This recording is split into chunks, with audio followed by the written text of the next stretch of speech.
अस्सलामुअलैकुम। आज मैं आपको बताऊंगी नहार मुंह चाय पीने के नुकसानात।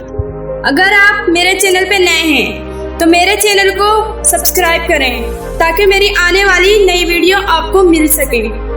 पाकिस्तान समेत दुनिया भर में चाय को बेहद पसंद किया जाता है और इसकी बेशुमार इक़साम हैं, जिनमें सब्ज़ चाय, दूध वाली चाय बेहद मकबूल हैं, जहां इसके पीने के बहुत से फायदे हैं, वहीं नुकसानात भी हैं। सबसे ज़्यादा नुकसान नहार मुंह चाय पीने से होता है, क्योंकि इससे तज़ाबियत समेत मुतअद्दिद मसाइल जन्म लेते हैं। नहार मुंह चाय पीना पेट की मुतअद्दिद बीमारियों को दावत देता है।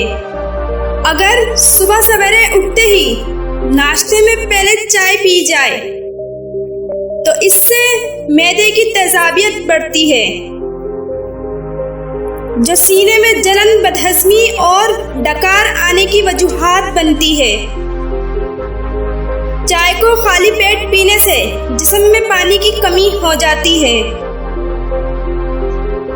8 घंटे की नींद के बाद हमारे जिस्म को पानी की जरूरत होती है,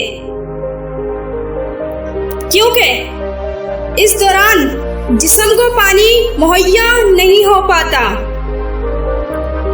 चुनाचे अपने दिन का आगाज पानी के साथ ही करने की आदत बनाएं। नहार मुंह चाय पीने से मुंह में मौजूद बैक्टीरिया की तादाद बढ़ जाती है, जो दांतों की खराबी का बाइस बनती है।